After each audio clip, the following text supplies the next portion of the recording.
Hello. हाँ, तो ये क्वेश्चन हमें करना था। ऑब्जेक्ट दी गई थी और आपको बताना था कि एरिया ऑफ इमेज कितना आएगा। बता दो जरा क्या क्या आंसर निकाला था सबने।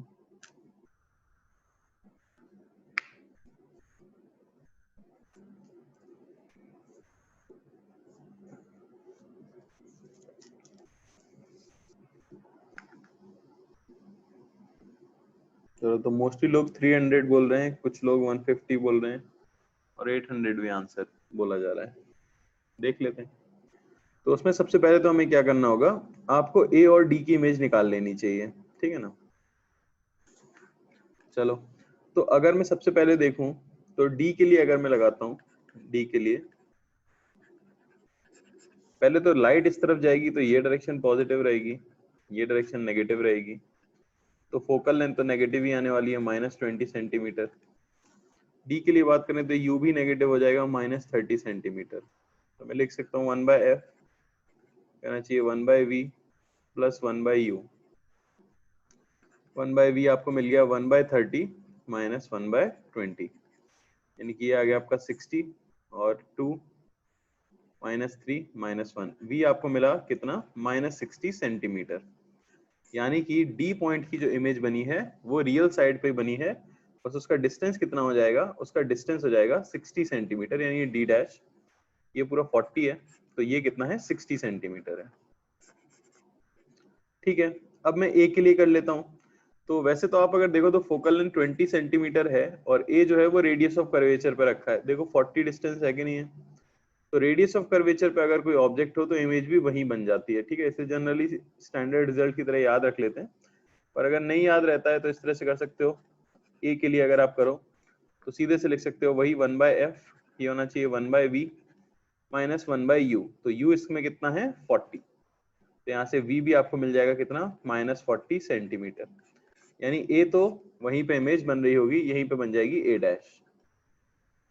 अब बात आती है मैग्निफिकेशन की। तो जो AB है उसकी इमेज कितनी बड़ी बनी होगी, मैं वो देख लेता हूँ। तो AB के लिए अगर मैं बोलूँ फॉर AB, तो ट्रांसवर्स मैग्निफिकेशन जो कि होता है height of image by height of object, ये हो जाएगा -v/u। तो -60/u इसका कितना था, -40। समझ आ रही है बात। Height of image by height of object, A B के लिए हम बात कर रहे थे। तो अच्छा, ए बी तो वहीं की वहीं बना है, ये है ए के लिए, -40 अपॉन -40 आ जाएगा। ठीक है ना। तो यहाँ से हाइट ऑफ इमेज मिल गई आपको माइनस हाइट ऑफ ऑब्जेक्ट, यानी कि इमेज सिर्फ कैसी बनने वाली है, इन्वर्टेड बनने वाली है। तो ए डैश बी डैश ऐसे बनेगा, ये होगा आपका बी डैश। तो सेम साइज की इमेज बन जाएगी। तो मैं उसे बना देता हूँ, बस इन्वर्टेड बन रही है। तो ये मैंने बना दिया क्या, ए डैश और बी डैश। अच्छा, ये ए के लिए खत्म हो गया, ए वाली लाइन के लिए। अब अगर हम देख लें किसके लिए, ये जो सी डी लाइन है, सी डी के लिए अगर आप सॉल्व करो तो सी डी के लिए ट्रांसवर्स मैग्निफिकेशन ये होगा height of image height of object, ये होना चाहिए -v। तो v इसका -60 था, बाई u ये इसका -30 था। तो हाइट ऑफ इमेज जो आपको मिलेगा वो मिल जाएगा कितना, -2। समझ आ रही है बात, हाइट ऑफ ऑब्जेक्ट। तो हाइट ऑफ इमेज हमें मिल जाएगी -2 टाइम्स हाइट ऑफ ऑब्जेक्ट थी 10 सेंटीमीटर, यानी कि -20 सेंटीमीटर। तो इसकी इमेज बनी तो कहाँ पे है, 60 पे बनी है और उल्टी बनी है, डी डैश और सी डैश यहाँ बनेगा। बस वो हाइट कितनी होगी, 20 सेंटीमीटर होगी। तो फाइनली इमेज आपको कैसी दिख रही होगी, ऐसी इमेज दिख रही होगी। ये दिख रहा है ट्रेपेजियम, तो ये आपकी इमेज है। इसका एरिया हमसे पूछा गया था, तो इसका एरिया मैं बता सकता हूँ। एरिया कितना हो जाएगा, हो जाएगा half into sum of parallel sides, यानी कि 10 + 20 30, into separation between them, into separation कितना हो जाएगा 60 - 40 यानी कि 20। तो ये आपको मिल गया कितना, 300 सेंटीमीटर स्क्वायर। तो ज्यादातर लोगों ने सही बता दिया था, अच्छी बात है। तो आपको शायद मैग्निफिकेशन समझ आ गया होगा, ठीक है ना। मैग्निफिकेशन समझ आ गया होगा आपको। ट्रांसवर्स मैग्निफिकेशन के लिए सिंपली फॉर्मूला यूज कर लेते हैं हम, नेगेटिव ऑफ v/u, ठीक है ना। और लॉन्गिट्यूडनल में मैंने बता ही दिया है, या तो आप क्या करो, दोनों एंड्स की इमेज निकाल लो अगर फाइनाइट साइज है, अगर बहुत छोटा साइज है इन कंपैरिजन टू डिस्टेंस वगैरह, तो फिर क्या हो जाता है, हम डिफरेंशिएशन वाला फॉर्मूला यूज कर लेते हैं, ठीक है ना।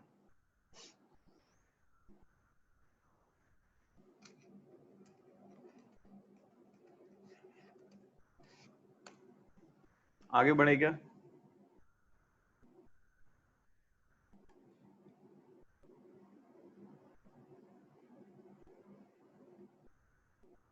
चलो, तो ये पॉइंट भी याद रखना आप, एक पॉइंट यहाँ लिख देता हूं मैं नोट करके।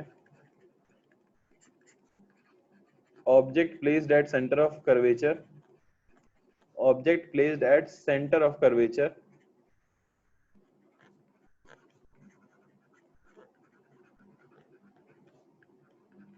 image is formed at the same place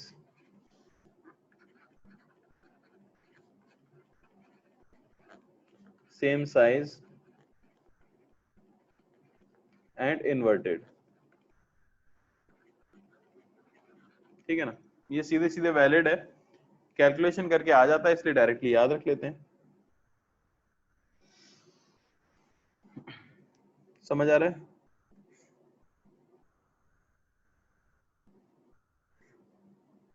चलो,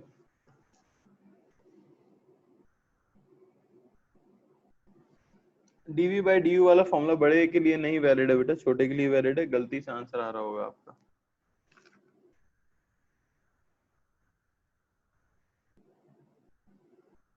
चलो आगे बढ़ लेते हैं, जो कि है speed of image with respect to ground।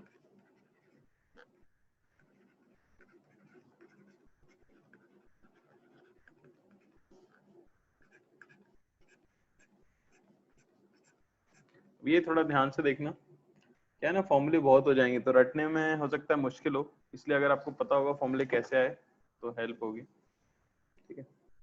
तो speed of image with respect to ground अब हमें बताना है। तो मान लेते हैं एक हमारे पास कॉनकेव मिरर है, ये ऑप्टिकल एक्सिस है और ये आपकी ऑब्जेक्ट है, और इस तरफ मूव कर रही है किसी स्पीड vo से, ठीक है ना। सिमिलरली अब मिरर की बात करूं तो मिरर भी मूव कर रहा है, मैं मान लेता हूं इस तरह से कुछ vm से। तो आपको बताना है कि जो इमेज फॉर्म हुई होगी उसकी स्पीड क्या होगी। तो vo तो हो गया velocity of object, velocity of object with respect to ground, और vm हो गया वेलोसिटी ऑफ मिरर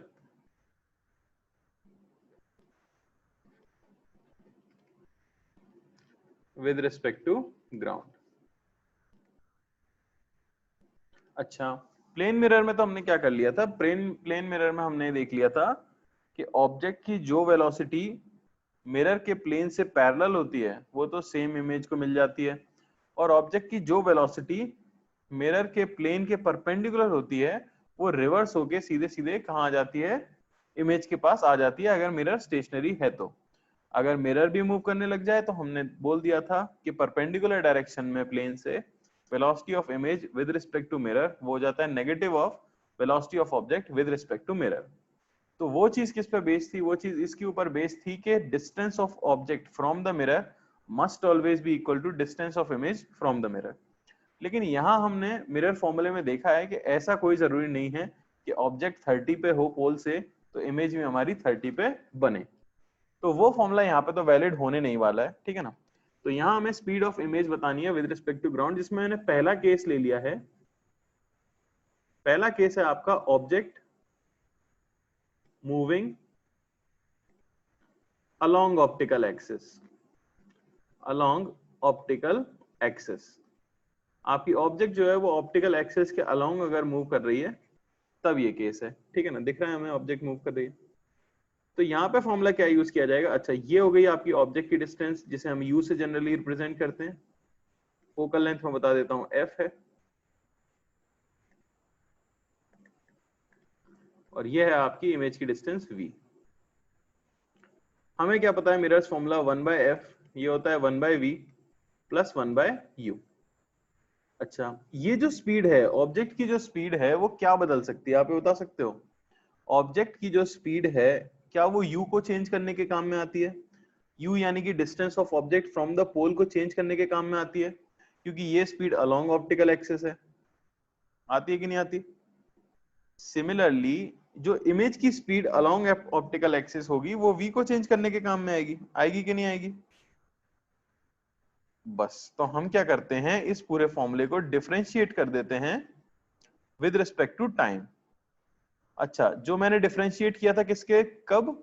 जब मुझे लॉन्गिट्यूडनल मैग्निफिकेशन निकालना था स्मॉल चेंज का, तो बिल्कुल वैसा ही है।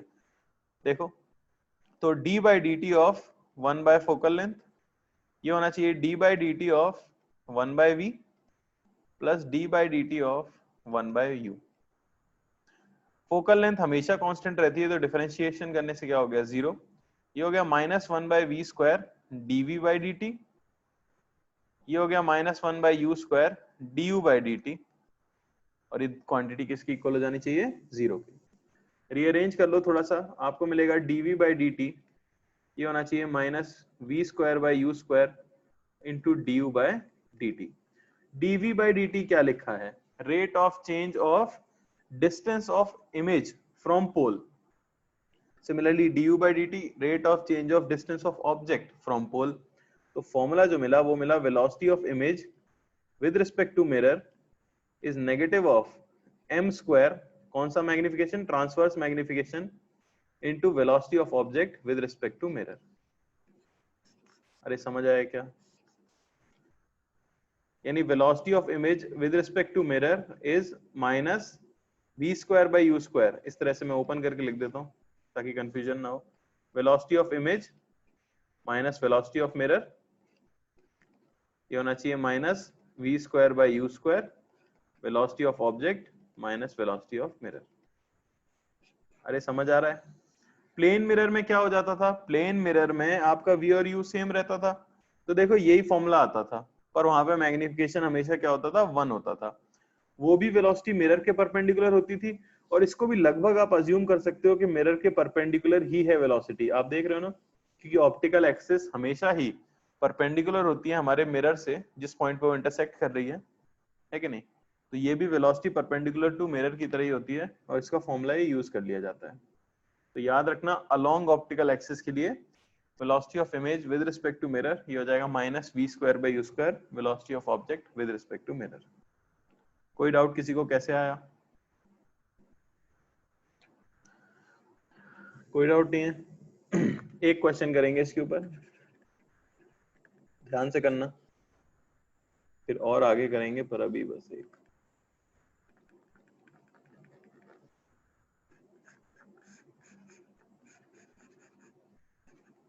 ठीक है ना?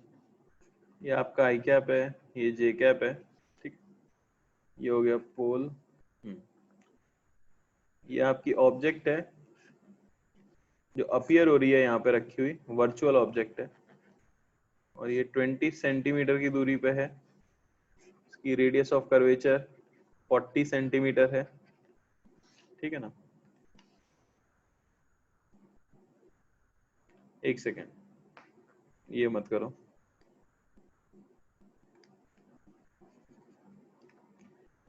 इसे ले लो 60 centimetre, radius of curvature 60 centimetre. तो आपको बताना है velocity of image with respect to ground.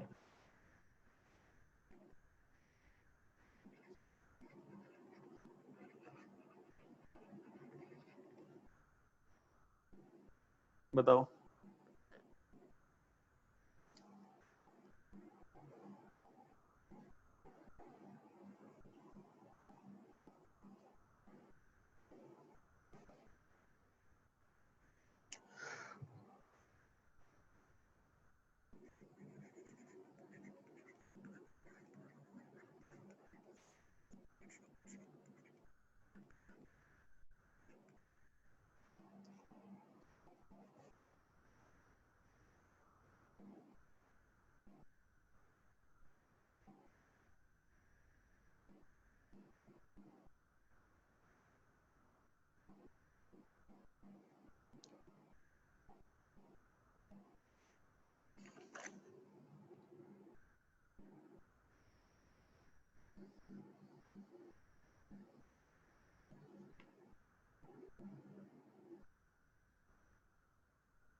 चलो भाई देख लेते हैं,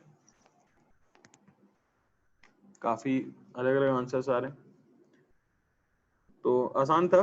पहले तो आपको क्या करना है, कौन सी डायरेक्शन पॉजिटिव है ये पता लगाना होगा। तो रेज इस तरफ जा रही है, यानी ये डायरेक्शन पॉजिटिव है। ये डायरेक्शन पॉजिटिव है तो फोकल लेंथ पॉजिटिव होगी, फोकल लेंथ हो जाएगी आपकी 30 सेंटीमीटर। यू की वैल्यू भी पॉजिटिव होगी, वो दिया हुआ है 20 सेंटीमीटर। तो लगा दो 1/f बराबर 1/v प्लस 1/u। तो 1/30 ये होना चाहिए 1/v प्लस 1/20। 1/v आपको मिल गया 1/30 माइनस 1/20, यहाँ आ गया 60 और 2 माइनस 3, ठीक है ना। यानी v आपको मिला कितना, -60 सेंटीमीटर। -60 आ रहा है, -60 सेंटीमीटर का मतलब रियल इमेज बनी है आपकी, और कहाँ बनी है, 60 सेंटीमीटर पीछे बनी है। दिख रहा है कि नहीं? बस, तो अब आप लिख दो क्या, ट्रांसवर्स मैग्निफिकेशन कितना होगा। ट्रांसवर्स मैग्निफिकेशन कितना आ जाएगा, -v/u आपका पॉजिटिव था, यानी कि -3, ठीक है ना। बस फॉर्मूला है velocity of image minus velocity of mirror, ये होना चाहिए -m² वेलोसिटी ऑफ ऑब्जेक्ट, ठीक है ना।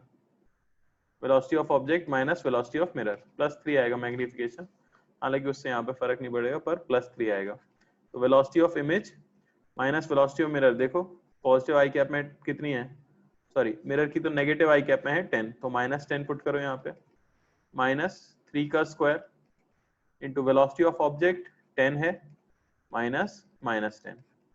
वेलोसिटी ऑफ इमेज हमें यहाँ से कितनी मिल गई, वो मिल गई आपको -9 इंटू 20, ठीक है ना, और -10, तो ये मिल गया आपको -190 सेंटीमीटर पर सेकेंड आई कैप। अरे समझ आया क्या, क्लियर हुआ है? तो कुछ खास नहीं है क्वेश्चन में, सिर्फ क्या बढ़ गया है, आपको एक मैग्निफिकेशन और निकालना था। आसान है, बढ़े आगे। और क्वेश्चन करेंगे पर अभी अगले पे चल लेते हैं। जो है केस बी आपका, केस बी का मतलब क्या हुआ, अब velocity of object, velocity of object is perpendicular to optical axis.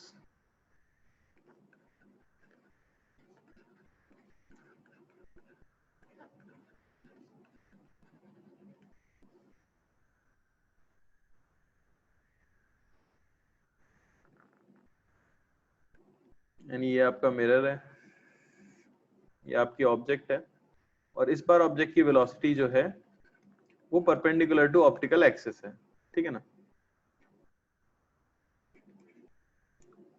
बस तो आपको बताना है कि इमेज की वेलोसिटी क्या होगी, समझ आया। तो इस बार बताओ, ये जो डिस्टेंस है ये है आपका u, इमेज की डिस्टेंस है ये है आपकी v, और मिरर की भी कुछ वेलोसिटी में ले लेता हूं, परपेंडिकुलर टू एक्सिस ही है वेलोसिटी ऑफ मिरर। क्या आप मुझे बता सकते हो कि इस बार जो v नॉट है क्या वो u को बदलने के काम में आएगा? क्या जो v नॉट है वो u को चेंज करेगा? तो u फिक्स है। क्या मिरर की वेलोसिटी u को बदल रही है? नहीं। तो जब ऑब्जेक्ट की डिस्टेंस फिक्स है, मिरर की फोकल लेंथ फिक्स है, तो क्या इमेज की पोजीशन भी फिक्स होगी?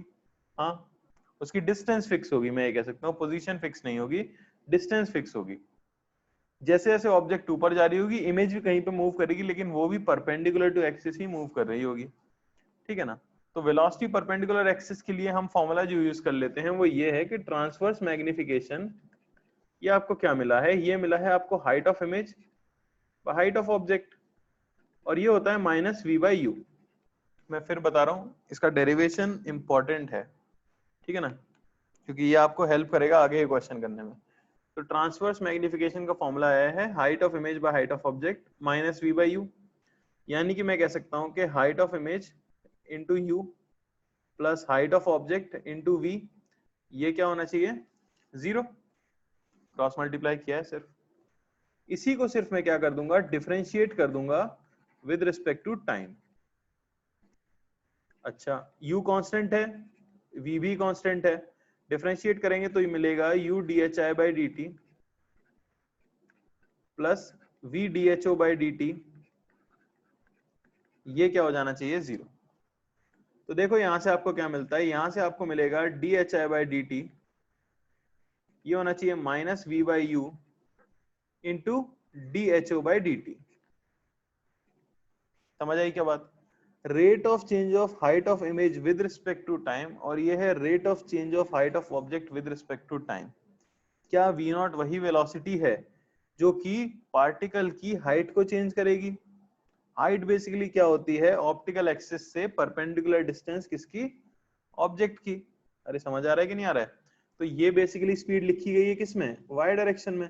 तो सिमिलरली यहां से हमें फॉर्मूला मिल गया क्या, velocity of image with respect to mirror is minus v by u velocity of object with respect to mirror। समझ आई बात? इसी को क्या लिख सकते हैं, m velocity of object with respect to mirror, क्योंकि m होता है हमारा माइनस v by u।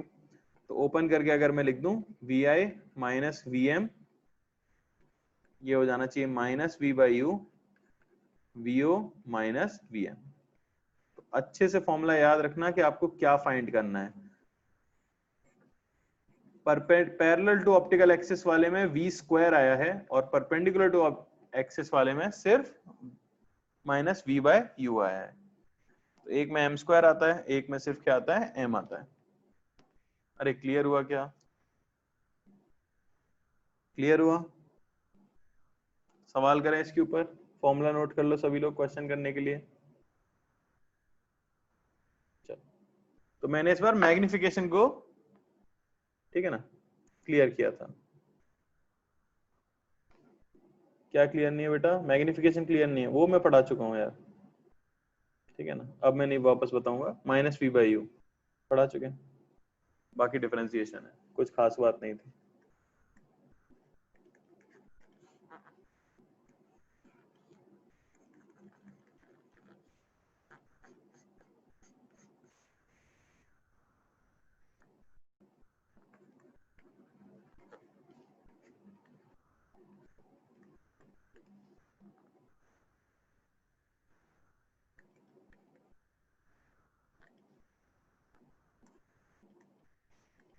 बताइए।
तो देख लो भाई, डायरेक्शन पॉजिटिव जो है वो कौन सी है, ये वाली आपकी डायरेक्शन पॉजिटिव है।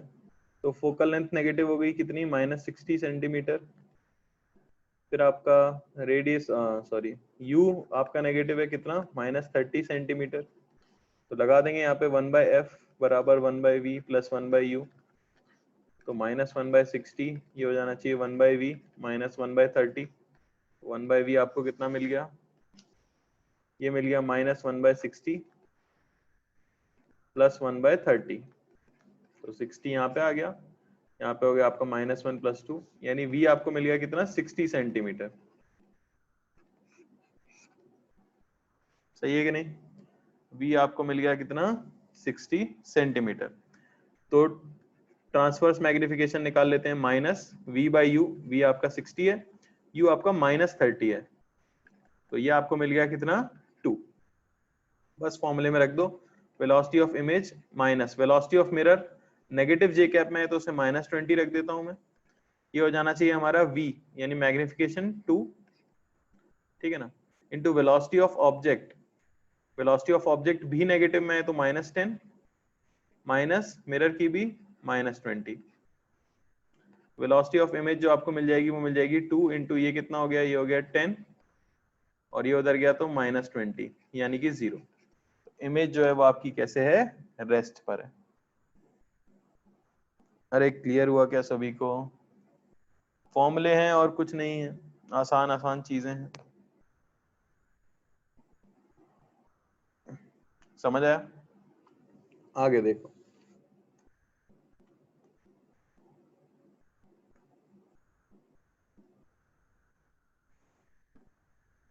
अब अगला है object moves eight an angle with optical axis.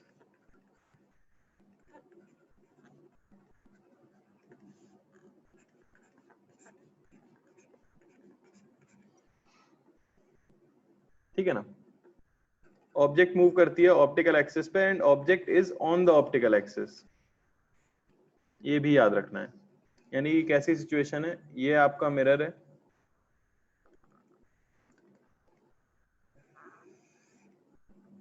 और इस तरह आपकी ऑब्जेक्ट है जो किसी स्पीड v से मूव कर रही है, vo से मूव कर रही है, पर किसी एंगल थीटा पे, ऑप्टिकल एक्सिस से कोई एंगल थीटा बनाते हुए। मिरर भी मूव कर रहा हो सकता है, ठीक है। अब इस केस में कैसे निकालेंगे, तो हमें पता है इमेज की हमें क्या निकालनी है, वेलोसिटी निकालनी है विद रिस्पेक्ट टू ग्राउंड, ये हो जाता है आपका u, ठीक है ना, ये हो गया आपका v और फोकल लेंथ है f। अच्छा भाई, क्या अब इस क्वेश्चन में u बदल रहा होगा? हाँ। क्या इस क्वेश्चन में हाइट बदल रही है? हाँ, दोनों चीजें बदल रही हैं, बिल्कुल, ठीक है। तो सबसे पहले तो मैं निकाल लूंगा कौन सा, velocity parallel to optical axis, parallel to optical axis. देखो अभी तक हमने जो केस देखा था उसमें या तो पैरेलल मूव कर रहा था या परपेंडिकुलर मूव कर रहा था, दोनों के फॉर्मूले आ गए। अब तो भाई पैरेलल भी मूव कर रहा है ऑप्टिकल एक्सिस के और परपेंडिकुलर भी मूव कर रहा है, यानी किसी ऑब्लिक पे मूव कर रहा है, ठीक है। तो मुझे दोनों केसेस को अलग अलग सॉल्व करना पड़ेगा। पहले मैंने केस कंसीडर कर लिया कौन सा, पैरेलल वाला, ठीक है। तो इसके लिए क्या यूज करता था मैं, याद करो, 1/f बराबर 1/v प्लस 1/u, डिफरेंशिएट करूंगा टाइम के रिस्पेक्ट में, -1/v² dv/dt -1/u² du/dt, सीधे सीधे मुझे मिल गया velocity of image with respect to mirror, ये होना चाहिए -v²/u² velocity of object with respect to mirror. इसमें कुछ फर्क नहीं आता है, ये फॉर्मूला सेम रहने वाला है, यानी कि सिर्फ parallel to optical axis move कर रहा हो ऑन द ऑप्टिकल एक्सिस, या फिर ऑब्लिक एंगल पे मूव कर रहा हो, velocity parallel to optical axis वाला फॉर्मूला क्या रह जाता है, सेम रह जाता है। क्या है क्लियर आपको? एकदम सेम फॉर्मूला है जो पहले आया था। दूसरा केस इसमें देख लेते हैं, दूसरा केस नहीं है, इसी केस में वेलोसिटी जो आपको निकालनी पड़ेगी दूसरी, जो है velocity perpendicular to optical axis.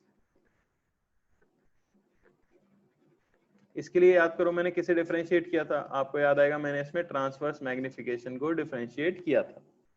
तो मैं लिख दूंगा सीधे से ट्रांसवर्स मैग्निफिकेशन, ये होता है -v/u और ये होता है height of image by height of object, यानी कि मैं कह सकता हूँ HOV, ठीक है ना, प्लस HIU, ये क्या होना चाहिए, 0 होना चाहिए। अब आपको याद आएगा कि उस क्वेश्चन में क्योंकि v और u कांस्टेंट था, आपकी ऑब्जेक्ट सिर्फ perpendicular to optical axis move कर रही थी, तो उस केस के अंदर तो v और u क्या हो गया था, कांस्टेंट हो गया था, तो सीधे dHO/dt हो गई थी velocity perpendicular to optical axis, और dHI/dt हो गई थी velocity parallel to optical axis. अरे समझ आ रहा है, इमेज की, ठीक है ना, परपेंडिकुलर में। लेकिन यहां अब हमें क्या करना पड़ेगा, अगर आप डिफरेंशिएट करते हो विद रिस्पेक्ट टू टाइम, तो क्योंकि ऑब्जेक्ट परपेंडिकुलर चल रहा है ऑप्टिकल एक्सिस से, तो हाइट चेंज हो रही है, और क्योंकि वो पैरेलल भी चल रहा है तो यू और वी भी चेंज हो रहा है, तो सब कुछ वेरिएबल है। तो आपको प्रोडक्ट रूल लगाना पड़ेगा। तो यहाँ पे आएगा h o d v by D t plus v d h o by D t plus h i d you by D t plus u d H I by D t, ये क्या होना चाहिए, 0। तो ये formula है आपका। अच्छा, क्या है ये फॉर्मूले में आपके पास लिखी गई हैं चीजें। एच ओ क्या है मेरे भाई, height of object, d v by D t, v कौन बदलता है, वी कैसे बदल सकता है, तो ये है velocity of image, image parallel to optical axis. समझ आ रही है बात? देखो निकाल मैं क्या रहा हूं, मैं निकालना चाह रहा हूं velocity of image perpendicular to optical axis, लेकिन उसे निकालने के लिए मुझे पहले पैरेलल वाला सॉल्व करना पड़ेगा, क्योंकि इस फॉर्मूले में ये यूज हो रहा है। अरे समझ आ रही है क्या बात? लेकिन इस केस में अच्छी चीज क्या है, पहले वो देख लेते हैं। अच्छा, इस केस में क्योंकि मैंने यहाँ पे लिख दिया है object is on the optical axis, तो आपको पता है कि हाइट ऑफ ऑब्जेक्ट क्या है, 0। अगर हाइट ऑफ ऑब्जेक्ट है 0, तो हाइट ऑफ इमेज भी क्या है, 0। उसका अगर मैं फायदा उठाऊं यहाँ पे, क्योंकि हाइट ऑफ ऑब्जेक्ट और हाइट ऑफ इमेज तो क्या दी गई है, 0 दी गई है, तो ये देखो हाइट ऑफ ऑब्जेक्ट वाली टर्म क्या हो गई, 0। हाइट ऑफ इमेज वाली टर्म क्या हो गई, 0। यहां से आपको क्या मिला, यहां से मिला v d h o by D t plus u d H I by D t, ये होना चाहिए 0। यहां से देखो यही है velocity of image with respect to mirror perpendicular to optical axis, ये होना चाहिए minus v by u velocity of object with respect to mirror. अरे तुम कहोगे ये तो सेम ही फॉर्मूला आ गया। हाँ तो बिल्कुल सही बात है, आपको दोनों फॉर्मूले लगाने होंगे, एक बार पैरेलल के लिए, एक बार परपेंडिकुलर के लिए। अरे समझ आ रहा है क्या? कोई दिक्कत नहीं हुई है, लेकिन तुम समझ गए हो दिक्कत कहाँ पे होने वाली है। अगर हाइट ऑफ ऑब्जेक्ट 0 नहीं होती किसी क्वेश्चन में, जिस समय पे हाइट ऑफ ऑब्जेक्ट अगर 0 नहीं होती स्टार्टिंग में, तो हाइट ऑफ इमेज भी 0 नहीं होती, और ये दोनों टर्म्स भी क्वेश्चन के अंदर आ जाती। बात समझ आ रही है क्या? तो अगर आपकी ऑब्जेक्ट ऑप्टिकल एक्सिस पे है और किसी एंगल पे चल रही है, तो कोई दिक्कत नहीं है, आप पैरेलल वाली कंपोनेंट्स लेके पैरेलल का फॉर्मूला लगा दो, और परपेंडिकुलर टू ऑप्टिकल एक्सिस वाले कंपोनेंट्स लेके परपेंडिकुलर का फॉर्मूला लगा दो, आपका आंसर आ जाएगा। लेकिन अब केस कौन सा है जो मैं कहना चाह रहा हूं, केस आपका है if object does not move या does not move on the optical axis, on the optical axis. अगर आपकी ऑब्जेक्ट ऑप्टिकल एक्सिस पे नहीं है, यानी height of object is not equal to 0, तो height of image is not equal to 0, तो फिर आपको यूज करना पड़ेगा ये बड़ा वाला फॉर्मूला जो हमने निकाला है, यानी कि h o d v by D t plus v d h o by D t plus u d H I by D t plus h i d you by D t, और ये होना चाहिए 0। यहां पे in terms का meaning मैं आपको लिख देता हूं। तो ये है हाइट ऑफ ऑब्जेक्ट,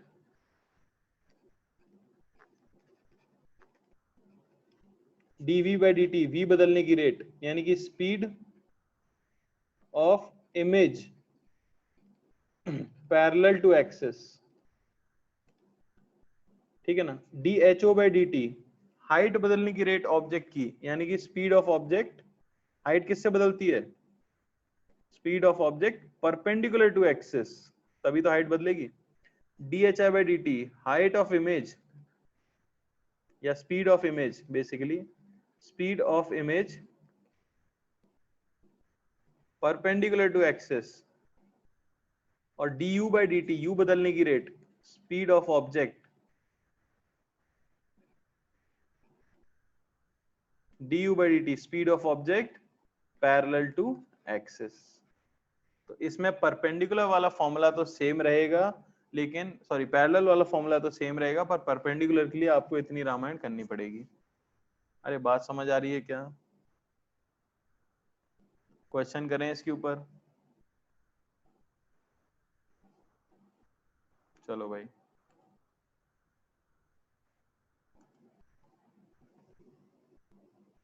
देखो जरा।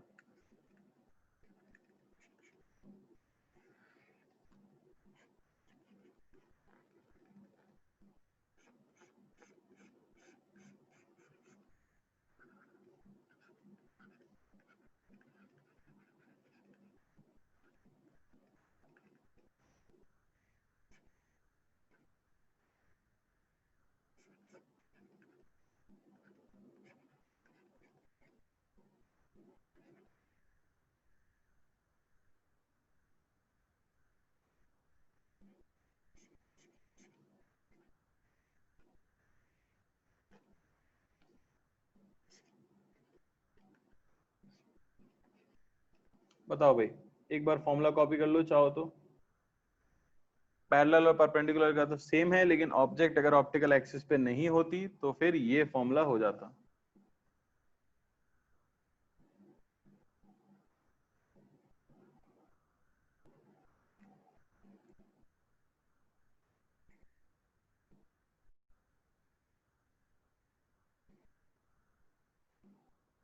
चलो बताओ।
चलो भाई, वैल्यूज तो सबकी सही आ रही हैं, पर डायरेक्शन में कुछ लोगों ने शायद गलती की है। तो देख लो, पहले कंपोनेंट्स ले लेता हूं मैं। अलोंग द एक्सिस कितनी स्पीड है? 50 cos 37 यानी कि 40, और यहाँ पे 30। ठीक है, ये हमारे पास स्पीड आ गई है।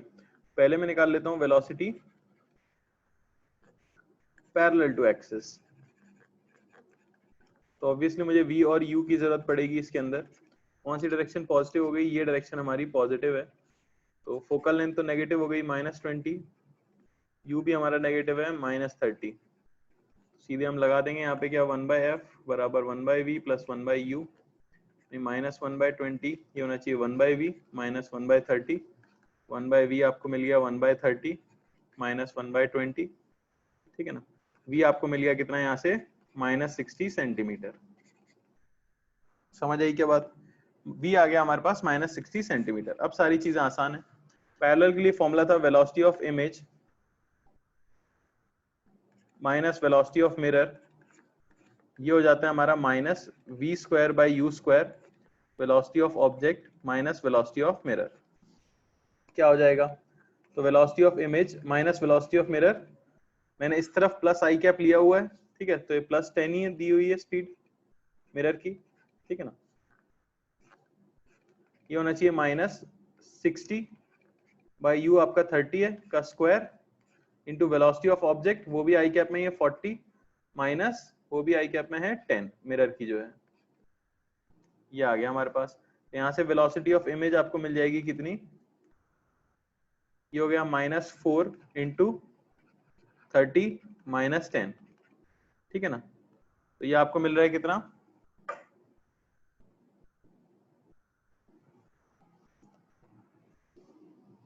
ठीक है ना।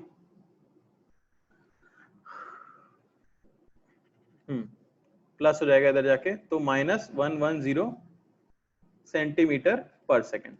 तो velocity of image I cap में तो मुझे मिल गई है कितनी, -110 सेंटीमीटर पर सेकेंड आई कैप, यानी वो राइट की तरफ मूव कर रहा होगा। ठीक है ना, ये आ गई है पैरेलल टू एक्सिस। अगला मैं निकाल लूंगा क्या, परपेंडिकुलर टू एक्सिस। तो क्योंकि हम देखेंगे कि ऑब्जेक्ट हमारी कहाँ पे है, तो दिख गया हमें ऑब्जेक्ट हमारी एक्सिस के ऊपर है, यानी कि सीधे फॉर्मूला वैलिड है। कौन सा formula? Velocity of image minus velocity of mirror, ये हो जाना चाहिए -v/u, velocity of object minus velocity of mirror, यानी ये मिल गया velocity of image minus velocity of mirror 10 दी हुई है, सॉरी ऑप्टिकल एक्सिस के परपेंडिकुलर, वो तो 0 दी हुई है क्योंकि मिरर सिर्फ कहाँ मूव कर रहा है, parallel to optical axis, perpendicular में 0 है। ये होना चाहिए माइनस, v आपका आया था -60 और u था आपका कितना, -30, है कि नहीं, into velocity of object, velocity of object perpendicular to axis 30 दी गई है, माइनस मिरर की वेलोसिटी परपेंडिकुलर टू एक्सिस तो है ही नहीं, तो यहाँ से सीधे वेलोसिटी ऑफ इमेज हमें मिल जा रही है कितनी, ये आप देख सकते हो कितना हो गया, -60 सेंटीमीटर पर सेकेंड। तो टोटल स्पीड अगर मैं बोलूं पार्टिकल की v नेट, तो वो हमें मिला है -110 सेंटीमीटर पर सेकेंड आई कैप, -60 सेंटीमीटर पर सेकेंड जे कैप। तो जिन्होंने ये आंसर दिया वो सही है, कुछ लोगों ने प्लस माइनस में गलती की है। ठीक है, तो ध्यान से देखना क्वेश्चन में आई कैप जे कैप क्या दिया हुआ है। कोई डाउट किसी को इस क्वेश्चन में? कोई डाउट? अगला कर सकते हैं। चलो थोड़ा सा मुश्किल करें या ऐसे ही चाहिए एग्जैक्टली सेम एक्सिस के ऊपर वाला? अब मैं एक्सिस से हटा दूंगा ऑब्वियसली अगले क्वेश्चन में, बताओ थोड़ा सा बेटर कर दें।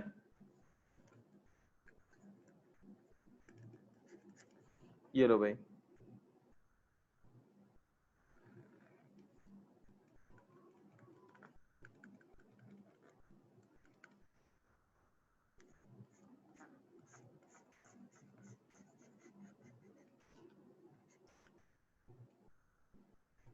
बेटा कुणाल -110 ही आ रहा है, करके देख लेना एक बार, ठीक है ना, वापस बताने की उसमें कुछ है नहीं, कैलकुलेशन थी।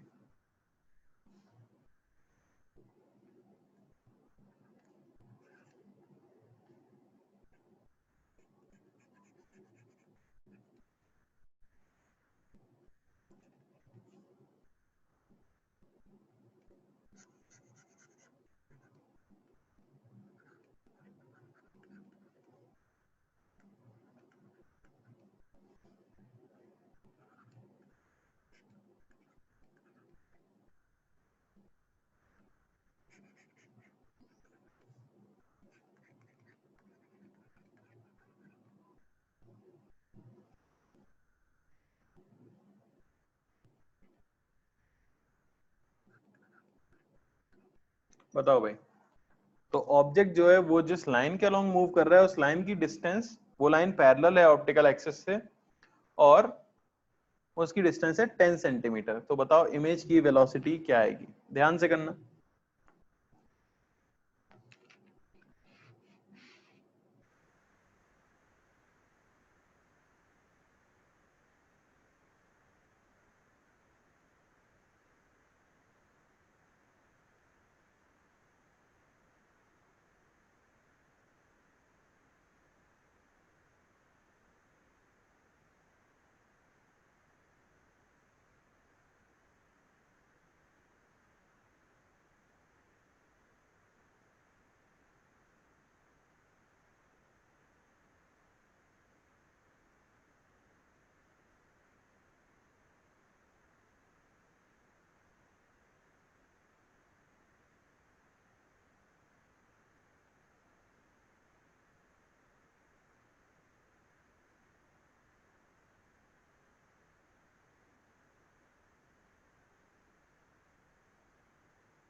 चलो देख लेते हैं, ठीक है ना।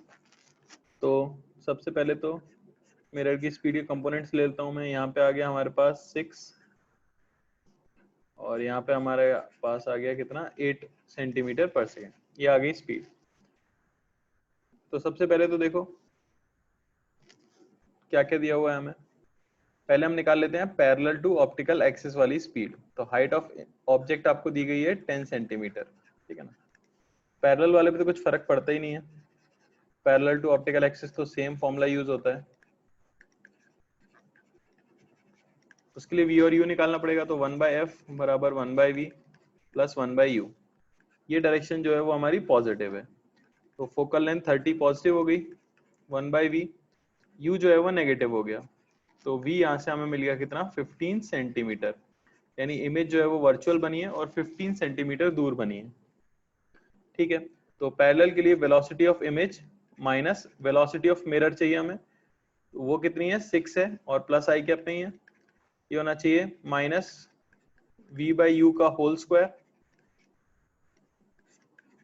Into velocity of object i cap में कितनी है 20 है, minus velocity of mirror i cap में कितनी है 6 ही है। तो यहां से वेलोसिटी ऑफ इमेज जो हमें मिल जाएगी वो कितनी मिल गई, ये मिल जाएगा आपको 1/4 इंटू 14 और प्लस 6, यानी बेसिकली मिल गया 9.5 सेंटीमीटर पर सेकेंड। सबका ये क्यों नहीं आ रहा है भाई, -1/4 है क्योंकि, बिल्कुल सही बात है। तो 6 माइनस यहाँ पे आ जाएगा हमारे पास 3.5 यानी कि 2.5 सेंटीमीटर पर सेकेंड आई कैप। तो पैरेलल वाली वेलोसिटी तो कितनी आ जानी चाहिए थी 2.5 सेंटीमीटर पर सेकेंड आई कैप आ जानी चाहिए थी, ठीक है ना। बस अब देख लो, यहां से आप निकाल लो मैग्निफिकेशन। तो height of image upon height of object, वो मैंने ले लिए कितनी 10, ये होना चाहिए -v/u। तो v आपका कितना आया है, v आपका आया है 15 और u आपका कितना है -30, तो ये मिल गया आपको कितना 1/2। तो हाइट ऑफ इमेज हमें मिल गई कितनी 1/2 इंटू 10 सेंटीमीटर, यानी कि 5 सेंटीमीटर है हमारी हाइट ऑफ इमेज। समझ आ रहा है। अब ये नहीं सोचना है कि ऑब्जेक्ट सिर्फ पैरेलल में चल रही है तो इमेज भी सिर्फ पैरेलल में ही चल रही होगी, ऐसा नहीं सोच सकते आप, ठीक है ना। तो फिर आपको क्या करना पड़ेगा, परपेंडिकुलर टू ऑप्टिकल एक्सिस भी निकालना पड़ेगा। तो परपेंडिकुलर टू ऑप्टिकल एक्सिस के लिए अब हमें कौन सा फॉर्मूला यूज करना है, क्योंकि v और u दोनों चेंज हो रहे हैं, तो फॉर्मूला जो यूज हो जाएगा वो हो जाएगा आपका u dhi/dt plus hi du/dt plus v dho/dt plus ho dv/dt, ये हो जाना चाहिए क्या 0। अब u आपको कितना दिया हुआ है देख लो, तो u हमें दिया था -30, dhi/dt क्या हो जाएगा, height of image with respect to mirror, ठीक है ना। हाइट वर्टिकल डायरेक्शन में चेंज होने की रेट, यानी इमेज की स्पीड y में माइनस मिरर, तो ये हो गया vy, बोल देता हूं मैं इमेज की स्पीड, माइनस मिरर की 8 आपको दी ही गई है, plus height of image 5y है हमारे पास, du/dt यानी कि ऑब्जेक्ट की डिस्टेंस चेंज होने की रेट। समझ आ रही है ना बात, ऑब्जेक्ट की डिस्टेंस चेंज होने की रेट मिरर के रिस्पेक्ट में, du/dt आपको बताना है। तो du/dt जो आया है वो क्या आ जाएगा हमारा, देख सकते हो आप 20 सेंटीमीटर -6, मिरर के रिस्पेक्ट में लिखना होता है सब कुछ, प्लस v हमारा आया था कितना 15 इंटू dho/dt, ऑब्जेक्ट की y में speed with respect to mirror, object की y में speed with respect to mirror तो 0 है कि नहीं, तो 0 माइनस मिरर की स्पीड हमें दी गई है, मिरर की स्पीड हमें दी गई है 8, तो यहाँ पे क्या आ जाएगा 8, plus height of object 10 centimetre दी गई है, dv/dt यानी इमेज की speed with respect to mirror आपको पुट करनी है पैरेलल टू एक्सिस, ठीक है। तो वो हम निकाल चुके हैं। ग्राउंड के रिस्पेक्ट में हमारी कितनी आई है, कहां गई 2.5, ग्राउंड के रिस्पेक्ट में आई है 2.5, तो मिरर के रिस्पेक्ट में क्या आ जाएगी 2.5 माइनस मिरर की कितनी है 6, ये हो जाना चाहिए क्या 0। देखना मैंने सही किया है क्या?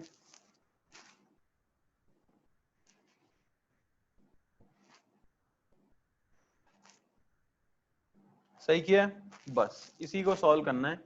कोई बता सकता है एकदम सही जिसको कॉन्फिडेंस हो वी वाई कितना आया था? बोलो जल्दी से।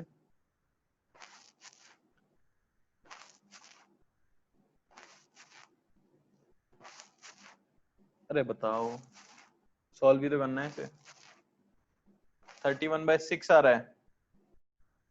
आप लोगों ने क्या किया था? जिन लोगों ने 25/6 आंसर दिया है उन लोगों ने क्या किया है? क्या कोई गलती है या मेरी कैलकुलेशन में गलती हुई है?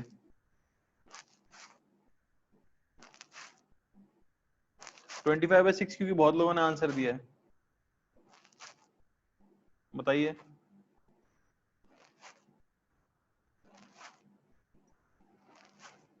मिरर के रिस्पेक्ट में नहीं लिखा। अरे तो वो सोचो ना आप, अगर ये एच आई एच ओ को 0 कर देते हैं तो जो फॉर्मूला आता है उसमें डीएचओ जो आप लिखते हो वो मिरर के रिस्पेक्ट में लिखते हो या नॉर्मल लिखते हो? अरे आपको समझ आ रहा है कि नहीं आ रहा? जो हम फॉर्मूला डिराइव करते हैं उसमें तो हम मिरर के रिस्पेक्ट में ही बोलते हैं ना। डीएचओ बाय डीटी को क्या बोलता हूं मैं? Velocity of image object minus velocity of mirror, ऐसे ही लिखा था ना फॉर्मूला डिराइव किया है। तो यहाँ भी तो फॉर्मूला उसी तरह से वैलिड रहेगा। तो ये जैसे कि मुझे बताया जा रहा है क्या आ रहा है भाई 31/6, तो मैं ये मान लेता हूँ और जे कैप ये हमारा आंसर आ गया।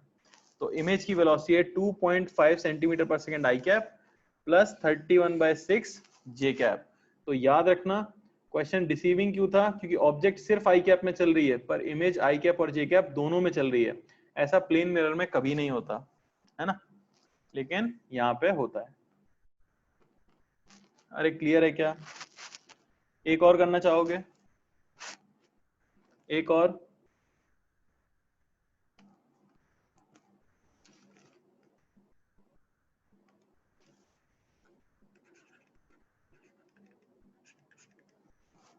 कुछ लोग कह रहे हैं नहीं समझ गए हैं, क्योंकि बिल्कुल भी सॉल्व नहीं करना चाहता कोई भी। कर लो, मेरे हिसाब से ज्यादा क्वेश्चन तो नहीं कराऊंगा मैं इसके ऊपर, एक और कर लेते हैं मेरे हिसाब से।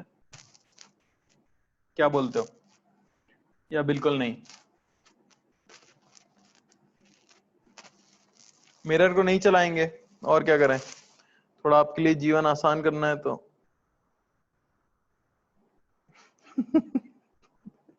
अरे क्यों नहीं होगा भाई?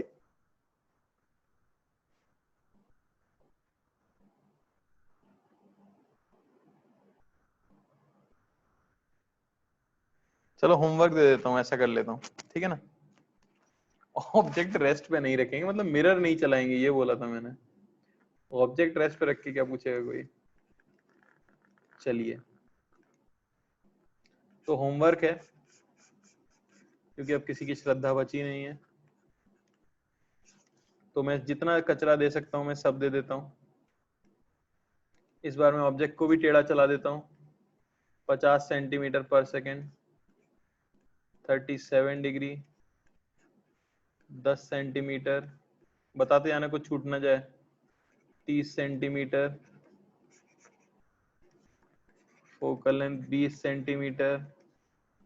इस भाई को भी टेढ़ा चला देते हैं, ये लो 100 सेंटीमीटर पर सेकेंड।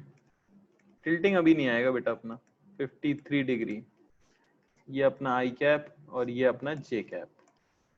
बेटा नीट में नहीं आएगा, बिल्कुल चिंता मत करो, नीट में कुछ नहीं आने वाला। नीट में सिर्फ परपेंडिकुलर टू मिरर का आएगा या तो सिंपली या पैरेलल टू मिरर का आएगा। नीट में जो टेढ़े एंगल पे मैंने चलाया ना वो भी नहीं आएगा, ठीक है। तो नीट तो वहीं खत्म हो गया है अपना, दो फॉर्मूले जो लिखा है ना उनको रट लो, खत्म है नीट, ठीक है। ये है अपना जानलेवा जेई के लिए, ठीक है ना। जेई में तो बिल्कुल यार सब संभव है। चलो तो और देख लेते हैं सवाल किस तरह के आ सकते हैं। अब देखो, अब कोई आपको परेशान कैसे कर सकता है? साधारण चीजों पे, ठीक है ना।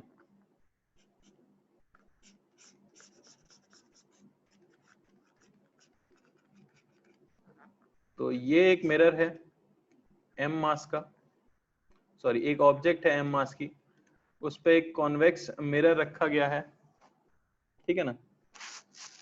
जिसकी फोकल लेंथ है मान लो कि अपना 20 सेंटीमीटर, ठीक है, और यहां से एक ऑब्जेक्ट चलती हुई आ रही है,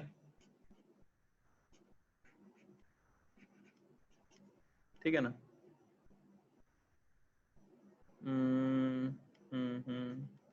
2m मास की, और ये चल के आ रही है भाई 10 सेंटीमीटर पर सेकंड से। कोएफिशिएंट ऑफ रेस्टिट्यूशन की वैल्यू 1 है, ठीक है ना। if collision takes place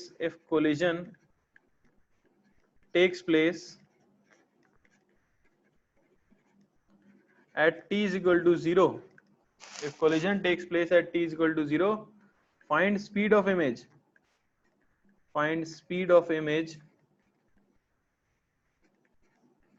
at t is equal to 2 second, ठीक है, और neglect the height of mirror, यानी कि वो उसी की एक्सिस के ऊपर मूव कर रहा है, ऐसा मान के चलना है। तो देखो क्वेश्चन में वाले ने किया क्या है, कर सकते हो आप, आसानी से कर सकते हो। क्वेश्चन में सिर्फ आपको क्या करना होगा, कोलिजन करा के, कोलिजन के बाद ऑब्जेक्ट की स्पीड कितनी है वो निकालनी होगी, मिरर की स्पीड कितनी है वो निकालनी होगी, t is equal to 2 second पे क्या उनकी पोजीशन है वो निकालना होगा, और फिर बस velocity parallel to optical axis वाला फॉर्मूला अप्लाई करना होगा। बात समझ आई क्या मेरे भाई? अरे समझ आ रहा है किस तरह से सवाल आ सकता है? मैं सिर्फ आपको बता रहा हूं कि किस किस तरह के क्वेश्चन आ सकते हैं। कर सकते हो ये सॉल्व? बिल्कुल, 2m आपकी ऑब्जेक्ट है, और कौन है? 2m आपकी ऑब्जेक्ट है। ट्राई कर लो एक क्वेश्चन, एक ही करेंगे सिर्फ, मैं सिर्फ बता रहा हूं कि हर चैप्टर में किस तरह से कहीं भी मिरर लगा के आपसे पूछा जा सकता है। अगर आपके पास HC वर्मा है तो उसके एंड के क्वेश्चंस आप देखना, उनमें यही सब चीजें की गई होंगी।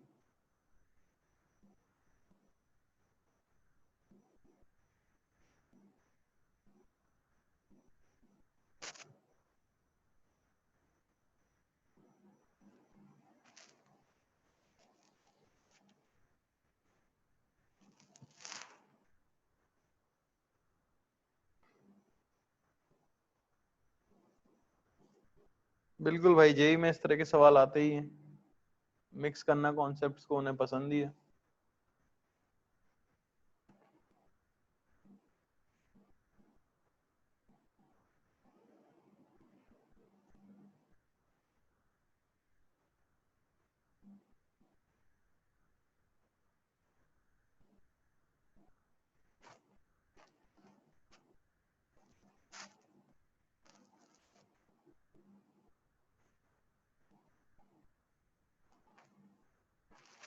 ट्वेंटी 29 से पहले एक क्वेश्चन, ये चैप्टर खत्म हो जाएगा क्या? आज क्या है?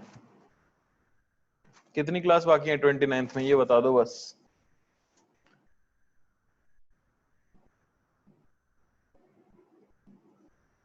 दिन नहीं, क्लास पूछी है मैंने। 11 क्लास बाकी है, 9 क्लास बाकी है।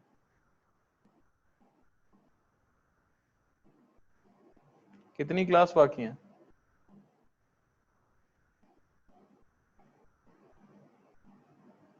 9 क्लास। 9 क्लास में नहीं हो पाएगा। चाहो तो कर सकते हैं पर कोई फायदा नहीं मिलेगा ज्यादा। बोलो, उड़ाना शुरू करें? तुम्हें सवाल कम कराऊंगा और चीजें कम करूंगा।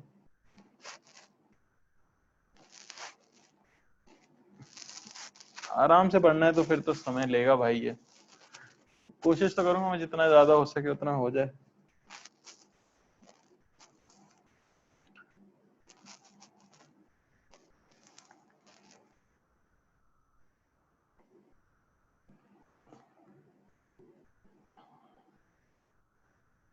इतना ज्यादा सिलेबस किया था, कुछ टिप्स। टिप्स क्या होती है यार, पढ़ो बस, और क्या टिप होगी? तुम खुद ही जानते हो। पता है ये सब सवाल पूछ के आप सिर्फ अपने मन को खुश करते हो कि क्या पता कोई ऐसा कुछ बता दे हमें जो हमें नहीं पता हो। आपको सब पता है यार, सिलेबस जो है वो आपके सामने है, पढ़ना है, आपके पास एक ही ऑप्शन है।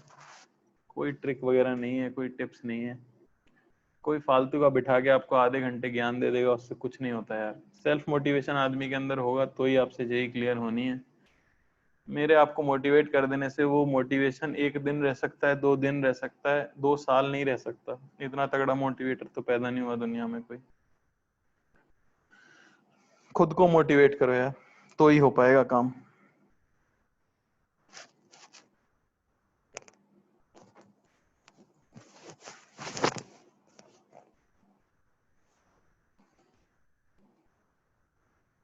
ऑप्टिकल एक्सिस वही है बे जिसके अलोंग मूव कर रहा है, और कुछ नहीं है ना? अलग से थोड़ी सॉल्व कर पाएंगे, फिर कर लेते हैं फटाफट। देखो, हाँ ग्राउंड, और कौन सा ग्राउंड ही है।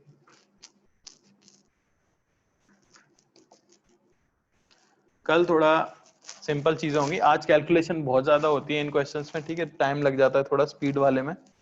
तो मेन तो मैं बोलूंगा कि अगर आप पूरा नहीं रटना चाह रहे हो, तो अगर आप मेंस और नीट की तैयारी कर रहे हो, तो वो 2 फॉर्मूले हैं, पैरेलल टू ऑप्टिकल एक्सिस और परपेंडिकुलर टू ऑप्टिकल एक्सिस, बस उनको रट लो। जेई के लिए करना चाह रहे हो तो वो वाला फॉर्मूला रट लो, जो डिफरेंशिएशन वाला बड़ा सा फॉर्मूला है।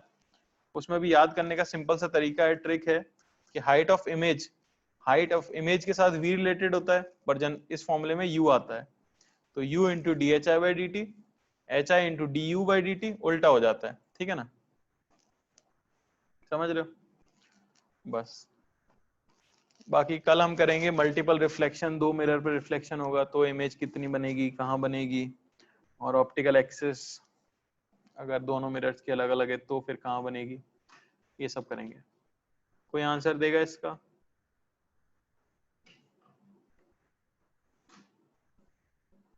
मैं चलो मेथड तो बता ही देता हूँ, चलो विदित कर रहा है, करने दो उसे।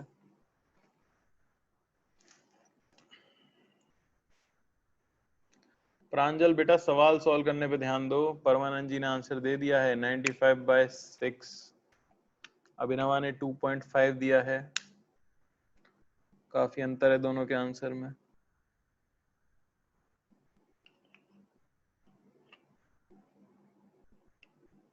उतना मुश्किल नहीं है, आसान सवाल है।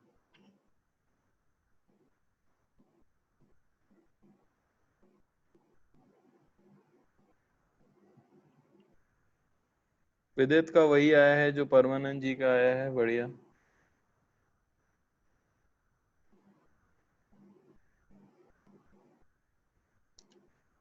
मृगांका जी तुम हमसे ही पूछते रहे पूरे टाइम कि ये कैसे आएगा, वो कैसे आएगा, ठीक है ना? थोड़ा दिमाग लगा लेते तो सब आ जाता।